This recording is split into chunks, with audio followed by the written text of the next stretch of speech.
గురువారం రాత్రి నుంచి లే ఆఫ్ ప్రకటించిన యాజమాన్యం విద్యుత్ ఛార్జీలు ముడిసరుకు ధరలు పెరగడమే కారణం. రోడ్డును పడి 450 కుటుంబాలు, ఆందోళనకు దిగిన కార్మికులు, పోలీసు బలగాల మోహరింపు అన్నటువంటి వార్తని హైలైట్ చేశారు. లేకపోతే EV at the rate of 20 lakhs 2024-25 దేశవ్యాప్తంగా 20 లక్షల విద్యుత్ వాహనాల విక్రయం. 4 ఏళ్లలో అమ్ముడుపోయిన వాహనాలు 61.66 లక్షలు. వీటిలో 60% ద్విచక్ర వాహనాలు, 36% 3 వీలర్లు. రాష్ట్రంలో విద్యుత్ వాహనాల గత ప్రభుత్వంలోని ప్రత్యేక పాలసీ 266 ఛార్జింగ్ స్టేషన్లు ఏర్పడతో మరో 4,000 చోట్ల స్థలాల గుర్తింపు అన్నటువంటి వార్త. ఇది పచ్చి అబద్ధం.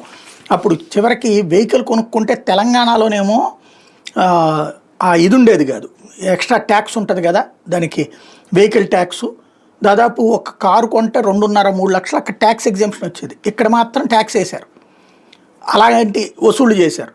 ఏమాత్రం ప్రోత్సహించలేదు. ఏదో మేము ఉన్నప్పుడు ప్రోత్సహించాం, ఇప్పుడు ప్రోత్సహించలేదు అన్నటువంటి ఒక అబద్ధపు వార్త రాసుకొచ్చింది సాక్షి. లేకపోతే కుందు వెంట కంకర కింకర్లు అంటూ రాష్ట్రంలో కూటమి ప్రభుత్వ అధికారంలోకి వచ్చే టీడీపీ నేతల అక్రమాలకు అడ్డోదుపు లేకుండా పోతుంది. అక్రమ మార్గంలో డబ్బు సంపాదనే ధ్యేయంగా పెట్టుకున్న నంద్యాల జిల్లా కోవెలకుంట పట్టణ శివారులో ప్రవహిస్తున్న కుందు నదికి ఏర్పాటు చేసిన కరకట్టను సైతం వదలకుండా కొల్లగొడుతున్నారు.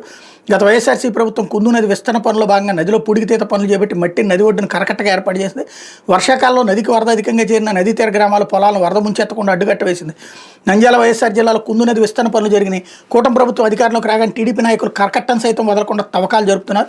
3 రోజుల నుంచి కుందు నది వంతెన సమీపంలో ఉన్న కరకట్ట వద్ద ప్రొక్లైన్ ఏర్పాటు చేసి టిప్పర్ల ద్వారా మట్టిని తరలిస్తున్నారు. పెద్ద ఎత్తున మట్ట తెరలిపోతుండటంతో కరకట్ట బలహీనపడింది. వర్షాకాలంలో నదికి వరద నీరు చేరితే పంట పొలాలు, గ్రామాలకు వరద నీరు చేరే ఆస్కారం ఉంది.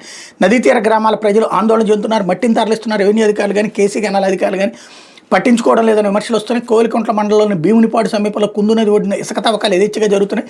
2 రోజుల నుంచి నదీ తీరంలో ప్రొక్లైన్ ఏర్పాటు చేసి ట్రాక్టర్ల తువ్వను తరలిస్తున్నారు. ఒక్కో ట్రిప్కి 500 నుంచి 600 చొప్పున అమ్ముతున్నట్టు తెలుస్తోంది. గత వైఎస్ఆర్సీ ప్రభుత్వంలో ఇళ్ల నిర్మాణాలకు సైతం ఒక్కో లబ్ధానికి ఉచితంగా 20 టన్నుల ఇసుకను సరఫరా చేసింది. కూటమి ప్రభుత్వం ఉచిత ఇసుక పాలసీ అమల్లోకి తెచ్చిన టీడీపీ నాయకులు ఇసుక దందా కొనసాగిస్తున్నారు. రైతులు ఇళ్ల నిర్మాణాలకు ఉచితంగా ఇసుక సరఫరా చేసుకోవచ్చు నిబంధన తొంగలో దొక్కి ఇసుక తువ్వను సైతం విక్రయిస్తున్నారన్నటువంటి వార్తని హైలైట్ చేశారు. లేకపోతే ఆంధ్ర